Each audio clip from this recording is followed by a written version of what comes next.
Hello guys, आज हम बात करेंगे house of the dragon season 2 के बारे में। जबकि ये खत्म हो गई तो बात करना तो बनता ही है। House of the dragon season 2 के 1 से लेके 8 एपिसोड तक सिर्फ बिल्डअप देखने को मिलता है एक बड़ी वॉर के लिए, और इस वॉर के साथ हमें देखने को मिलता है फ्यूचर की भी झलक। जहाँ सीजन 2 की स्टोरी ये है कि रेनेरिया के सन लूक के डेथ के बाद और रेनेरिया को उसको बदला चाहिए था और बेटे को खोने का गम भी था।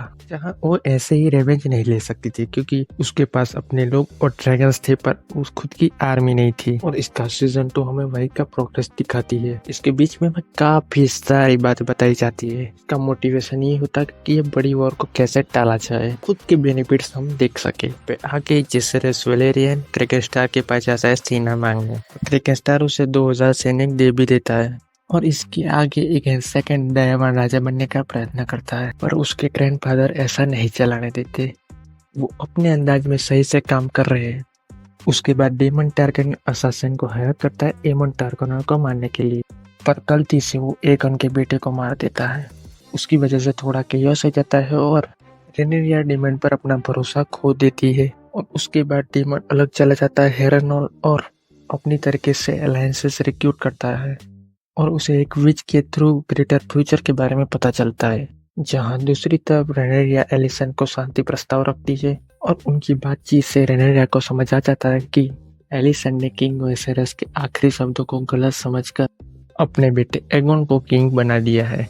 उसके बाद रिवलनेस में जहाँ पे ब्रैकेंस और ब्लैकवुड की बहुत खतरनाक फाइट होती है, जहाँ राइनिस अपने मेलिस ड्रैगन के साथ क्रिस्टन कोल की आर्मी पर अटैक कर देती है, पर उसके जवाब में एमन अपने ड्रैगन वेगार के साथ और एगोन अपने सनफायर ड्रैगन के साथ अटैक कर देता है और इससे रेनिस की डेथ हो जाती है।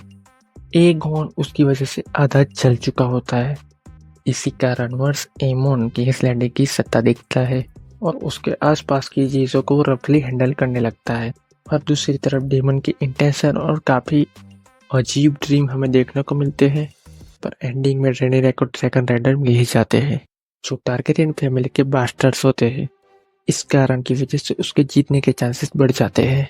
उसके बाद मसारिया अंदर की खबर बाहर बताकर पब्लिक को ग्रीन के खिलाफ भड़काती है, जिसकी इनडायरेक्ट हेल्प रेनेरिया को ही होती है।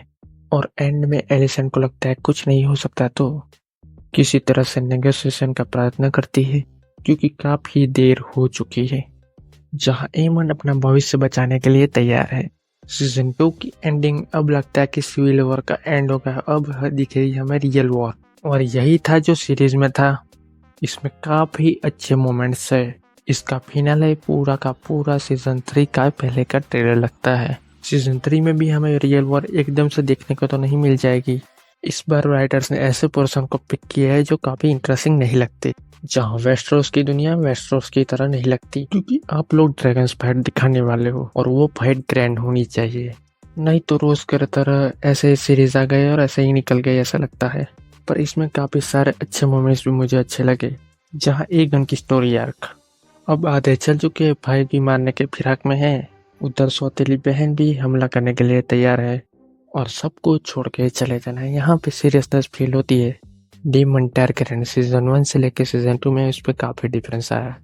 आधी सीरीज में सिर्फ विजन ही दिख रहा था और एंड में जाके उसे रियलाइज होता कि तुम कहानी के किरदार हो, बस तुम्हें उसे समझकर उसे प्ले करना है। जहाँ रेनिस अपने आखिरी एपिसोड में ही अपना ड्रैगन पाने का सफर खत्म करती है, कॉलियस भी अपने आखिरी एपिसोड में अपने मास्टर बेटी की सारी तकलीफें सुनता है। यह सीरीज 1 से 7 तक इंडियन रेलवे से धीरे चल रही थी, पर आखिरी एपिसोड में बुलेट ट्रेन बन गई। बट अच्छा तो लगता है देख के। जहाँ रेनिस की डेथ आपको शौक तो देती ही है, ड्रैगन के प्रति लोगों की मान्यताओं का टूटना ग्रीस लोगों को भूखा मार देते हैं। जहाँ मसारा अपना प्लॉट एक्टिवेट करती है, बहुत सारे ऐसे मोमेंट देखने में मजा आता है। ये कोई ऐसे मोमेंट नहीं लड़ाई और खूना खानी हो, बस तुम्हें देख के ही लग जाता कि ये था कुछ। और एंड में एक क्वेश्चन छोड़ के जाती है जो अब 2 साल बाद देखने को मिलेगा कि शो रनर्स ने मार्वल की तरह ट्राई किया है ये पूरा सीजन बनाया अगले में कनेक्ट होने के लिए, जो इतना ध्यान नहीं दे तो चलेगा। क्या ये सीरीज बुरी थी? नहीं, वैसे इसकी स्टोरी अच्छी ही चल रही होती है और आप उससे जुड़े रहते हो। इसका फर्स्ट और सेकंड एपिसोड जहाँ रेनेरिया को सब रेनेरिया द ट्रोल नाम से बुलाने लगते हैं इसके बाद चौथा एपिसोड जहाँ पे रेनिस की डेथ होती है और फिर एमन अपना रेवेंज भी क्लियर करता है। जहाँ सातवां एपिसोड अच्छा है, जहाँ रेनेरिया को अपने बास्टर्ड ड्रैगन राइडर्स मिलते हैं। एपिसोड 7 का लास्ट वाला सीन पूरे सीजन को पे ऑफ करता है, जहाँ एमंट वेगार के साथ अपना पावर दिखाने को निकलता है। रेनेरिया और उसके ड्रैगन को देख के वापस मुड़ जाता है और रेनेरिया भी तैयार होती है अब उसे मुंह तोड़ जवाब देने के लिए, और एमन वहां से मुड़ जाता है। इसके बाद स्मॉल स्मॉल चीजें, जहाँ वॉर होने से पहले सबको रिक्रूट करना है, उनको समझाने के लिए क्या क्या करना पड़ता है। सीजन 4 का ड्रैगन डांस, ये देखने में मजा तो आता है। इन लोगों के पास इतनी बढ़िया स्टोरी होने के बाद भी हम ऐसा नहीं लगता कि कुछ ऐसा देख लिया जो हम भूल नहीं पाएंगे, बस ऐवे ही निकल गए। ये ऐसा लगता ही नहीं कि हम गेम ऑफ थ्रोन्स का प्रीक्वल देख रहे हैं। यह देख के मैं नाराज हूँ कि रेनेरा के बेटे की डेथ होती है, तब रेनेरा का कुछ सा सीरीज चलते चलते तो खत्म ही हो गया। और एज अ क्वीन वो फेल होती दिखती है क्योंकि कोई इसकी बात ही नहीं सुन रहा होता। वो तो एंड में पावर आ जाता है। टीम ग्रीन और टीम ब्लैक में दोनों में अपने लीडर्स की नहीं सुनते, और ये सारी चीजें देख के लगता है कि मैं कोई सीरियल देख रहा हूँ, ना कि greatest house of the dragon series.